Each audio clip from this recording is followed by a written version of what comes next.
Welcome, listener, in the shadows. We bring stories into the light. Join me as we explore the encounters no one speaks of and the things that watch from the dark. Before we dive into tonight's terrifying tale, a quick question. Do you dare wear the fear? Our exclusive Shadows merch is here. Hoodies, tees, and more, designed for those who embrace the darkness. Get yours before they vanish forever. Link below. The last broadcast, the desert stretched endlessly, a sea of sand and rock under a sky choked with stars. The road they traveled was little more than a scar through the barren landscape, cracked and crumbling with neglect.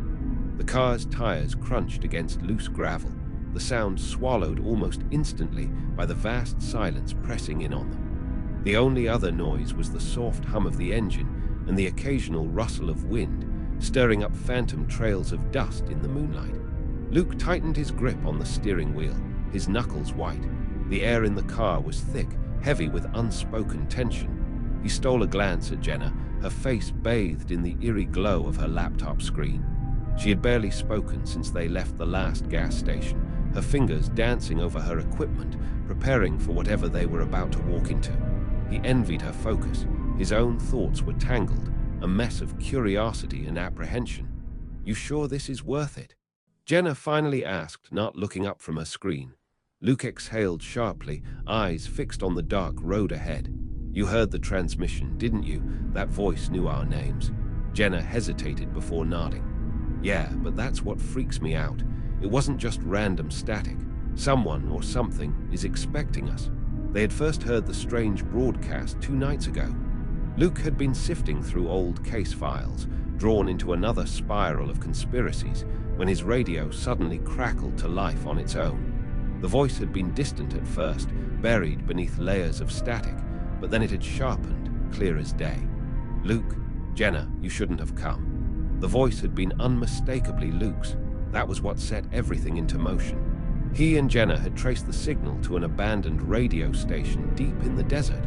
The place had been shut down for decades, yet something within it still reached out, whispering through the airwaves. The station finally loomed in the distance, a hulking silhouette against the vast nothingness. Its rusted tower jutted into the sky like a skeletal finger, pointing toward something unseen. The building itself was squat, its windows shattered, its walls scarred with graffiti and time. Luke pulled the car to a stop, cutting the engine. For a moment, they sat in silence, listening to the desert breathe. "This is it," Jenna murmured, finally breaking the stillness. She adjusted her bag, stepping out of the car. The air was dry and thick with the scent of dust and something metallic, like old blood baked into the earth. The heat from the sun still lingered in the sand beneath their feet, even as the night swallowed the horizon. Luke followed her, his boots crunching against the brittle ground. The closer they got to the building, the more the silence pressed against his ears. It was unnatural, too deep, too absolute. The air itself felt charged, as if an unseen presence had been waiting for them to arrive. The door groaned as they stepped inside. The scent of mildew and dust filled their nostrils, clinging to the air like something rotten left to fester. The walls were lined with old, rusted equipment, their dials frozen in time. Cables snaked across the floor like veins, leading to long-dead consoles that should have been silent, but they weren't. A low hum vibrated through the air, just beneath the threshold of hearing. Jenna hesitated, adjusting the gain on her recorder. The speakers crackled softly, whispering static into the heavy quiet. Then, beneath the white noise, something else emerged. A voice, distant, distorted. "Can you hear me?" Luke's breath hitched. He exchanged a glance with Jenna, who adjusted the frequency, fine-tuning the sound. The voice was hollow, layered with static, but there was no mistaking the words. "Can you hear me?" A chill crawled up Luke's spine.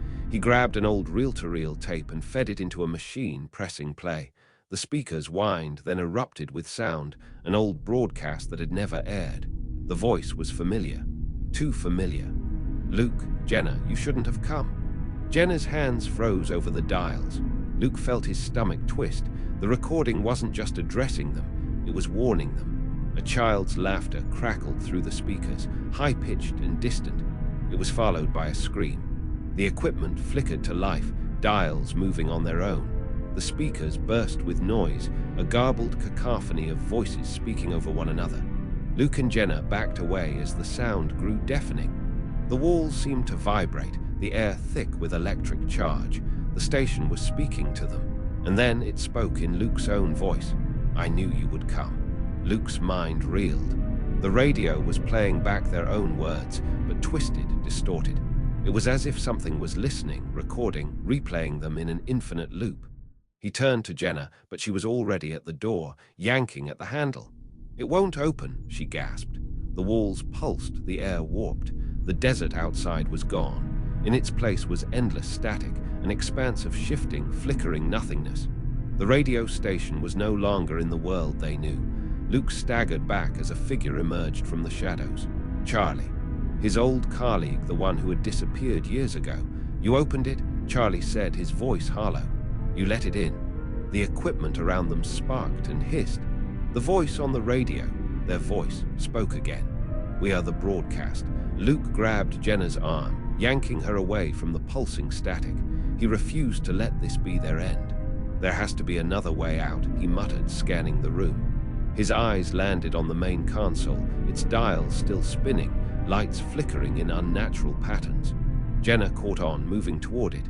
"If this is broadcasting something, maybe we can change the signal." The static surged forward, but Luke threw himself at the console, twisting knobs, flipping switches at random. The voices howled in protest. The air itself wavered, as though reality was coming undone. Jenna joined him, her fingers flying across buttons, recalibrating frequencies, trying to force the station back into something real. Then a sharp click. Silence. The static froze, then pulled back like a receding wave. The walls around them reassembled, the desert beyond returning in a slow, hazy blur. The radio station still stood, still rusted and abandoned, but it was just a station again. Charlie was gone. So was the presence. Jenna let out a shaky breath. "Did we just—" Luke swallowed hard, his throat dry. "I don't know, but we're leaving." Without another word, they turned and ran from the station, never looking back. The moment they reached the car, Luke turned the key and the engine roared to life. He threw it into gear, speeding down the cracked road, putting as much distance between them and that place as possible. As they drove, the radio remained silent, no voices, no static. And yet, just before Luke turned it off completely, he swore he heard something. A whisper, buried beneath the hum of the engine. "We'll find you again." The second broadcast, the road to safety seemed endless. Despite the long distance they'd driven, neither of them dared to stop. The moon hung low in the sky, casting pale shadows over the cracked highway. Every mile felt like a weight pressing down on them, as if the very land was holding its breath. The strange encounter in the station replayed in Luke's mind, each echo of their voices reverberating in his skull. Jenna was still trying to steady her shaking hands, her mind caught in a haze of disbelief and fear. She reached for the radio once more, her fingers brushing against the familiar dial. The engine hummed steadily, almost like a lullaby, a false sense of calm that only served to heighten her growing anxiety. She twisted the knob without thinking. At first there was just static. Then, faint at first, an unmistakable voice emerged through the noise. "Jenna, Luke." She froze, the blood draining from her face. It wasn't possible. There was no way. They had just left the station. This couldn't be happening again. But the voice continued, as if waiting for them. "You shouldn't have turned it off. The signal was meant to be continuous. It has a purpose." Her heart thudded in her chest, and she turned to Luke. He had heard it too. His face was pale, and his hands gripped the wheel with an intensity that made his knuckles crack. "Turn it off," Luke muttered, his voice hoarse, but Jenna didn't listen. "I can't," she whispered, her voice trembling. "We need to know. We need to understand what's happening." The radio hissed again, and then, much to their horror, a second voice joined the first, an eerie, distorted version of their own. "You never left. You're still here." The car jolted as if something had struck it, though nothing was visible on the road. Luke swerved to avoid an obstacle that wasn't there, his breath coming faster. Jenna's fingers twitched toward the dials again, but the radio's voice cut through her thoughts. "It's inside your head. You can't escape what you've already found." Jenna screamed, but her voice was lost in the cacophony of voices that now swirled from the speakers. The static grew unbearable, but with it came strange images, glimpses of dark shapes, of eyes that flickered across the dashboard like shadows in the corner of their vision. The radio let out one final, chilling statement before the speakers went dead. "This is not the end." Jenna looked at Luke. Both of them knew this was just the beginning. They were no longer driving down a road to nowhere. They were driving towards something else entirely. The night outside was endless, the desert stretching out like a vast, unfeeling void. Every road they passed seemed to fade into nothingness, swallowed by the oppressive dark. Jenna's fingers trembled on the radio's dial, her mind a whirlwind of disbelief and fear. The words they had heard, their own voices, twisted and contorted, continued to echo in her mind, refusing to release their grip. Luke's hands were white-knuckled on the wheel, his eyes flicking nervously to the rearview mirror, expecting something to appear in the blackness behind them. But there was nothing. The road was empty, just like the desert around them. And yet, every shadow felt like it was watching them, waiting for them to make a mistake.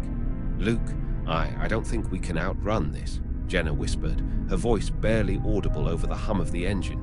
Luke didn't answer right away. He couldn't. The weight of her words hung heavy between them. He had thought they could leave it all behind. The station, the voices, the strange figures. But what if it wasn't as simple as driving away? What if the desert had already marked them, and now it was just a matter of time before it came for them? He glanced at her quickly, his mind racing. "We can't stop now," he said, his voice hoarse. "We need to get far away, find help, something."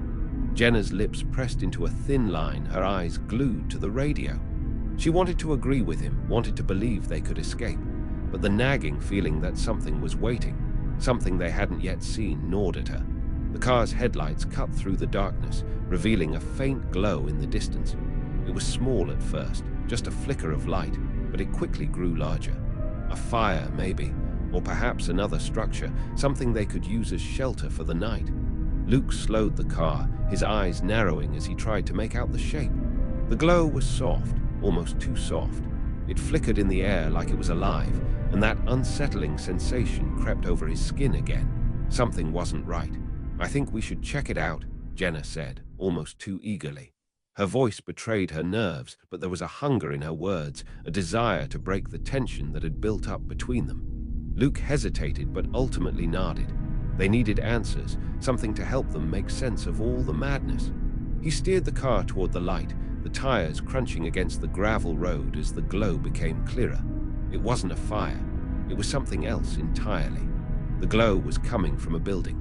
A small, dilapidated shack of some kind, sitting all alone in the vast desert. There were no other signs of life, no other buildings, just this lonely, flickering structure in the middle of nowhere. The light seemed to pulse, almost as though it were breathing, a steady rhythm that matched the pounding in Luke's chest. He stopped the car in front of the shack, and they both sat in silence for a moment, staring at it. The light emanating from the small window in the front was faint, but it was enough to make the place look eerie, like a tombstone marking some forgotten grave. "Do you think we should go in?" Jenna asked, her voice tight with uncertainty. Luke nodded, unable to tear his gaze away from the shack. "Yeah, something's here. Maybe it's connected to all of this. We need to find out." They got out of the car, the heat of the desert still lingering in the air, even in the dead of night. The silence was even more oppressive out here than it had been near the radio station. Every step felt heavy, as if the ground itself was pulling them down, urging them to turn back. But they didn't. As they approached the door, it creaked open on its own, as if inviting them inside. A faint smell of decay wafted out, mingling with the dry, dusty air. Luke exchanged a glance with Jenna. Neither of them spoke. Words weren't necessary anymore. They both knew they had come too far to turn back now. Inside, the shack was darker than they expected. The only light came from a single bulb that hung from the ceiling, flickering erratically, casting strange shadows on the walls. The room was sparse, filled with old, rotting furniture covered in layers of dust. But what caught their attention wasn't the room, it was the desk. At the far side of the shack, an old desk sat in front of a wall lined with old maps. But it wasn't the maps that drew them in. It was the radio. Another one, much like the one they had used in the station, sitting on the desk. This one, however, looked different. The metal casing was worn and rusted, and the dials were all set to strange frequencies. On the desk next to it, there was a single piece of paper. Jenna stepped forward and picked it up, her breath catching in her throat as she read the scribbled message. "You're already here. The signal never stopped. It found you just like it finds all of us. There's no escape, only transmission." The words sent a chill down her spine, and she glanced nervously at Luke. His face was pale, and his eyes were locked on the radio, which now seemed to hum louder than before. "Luke, Jenna started, but her voice trailed off as the radio suddenly crackled to life. The sound of static filled the room, louder than ever before. The dial shifted on its own, turning in strange patterns as if it were reaching out for something. And then the voice returned. "Luke, Jenna, we've been waiting." It was their voices again, distorted, warped by the static. But now there was something else. A deep, guttural sound layered beneath the words, like someone was speaking to them through the signal. The room seemed to close in around them. The air grew thick, suffocating. The shadows on the walls stretched longer, twisting and writhing as though they were alive. The radio emitted another voice. This one was unfamiliar. A low, crackling whisper. "You are not the first to hear it. You are not the last, but you will never leave." Jenna froze. The radio, now fully powered, buzzed and hummed, broadcasting something ancient and terrifying. A second broadcast, something darker. "Why?" Jenna whispered, her voice barely audible. The radio's hum grew louder, drowning out all other sound. It sounded like it was speaking directly to them, as if it had become their world. The walls trembled, the air became heavier, and all at once, the room seemed to distort, the light flickering faster. "We are the broadcast, and you are part of it now." Luke reached for Jenna's hand, pulling her back toward the door, but it was too late. The radio was no longer just a tool, it was a gateway. The shadows began to blur, the edges of the room fading, and suddenly they weren't in the shack anymore. They were somewhere else entirely. The desert outside had vanished, the sky was gone. All that existed now was static, and the voices that had never stopped. The static buzzed louder, swallowing everything around them. Luke and Jenna stumbled through the flickering void, the voices echoing in their ears, growing clearer, more insistent. "We are the broadcast. You are part of it now." The world around them warped, like the desert and the shack were mere illusions. Shadows stretched and curled, becoming grotesque figures. They tried to move, but the air was thick, pulling them back into the cold grip of the transmission. And then, just as suddenly, everything went silent. The static vanished. The world snapped back into focus, but this time it was different. The shack was gone. The desert was gone.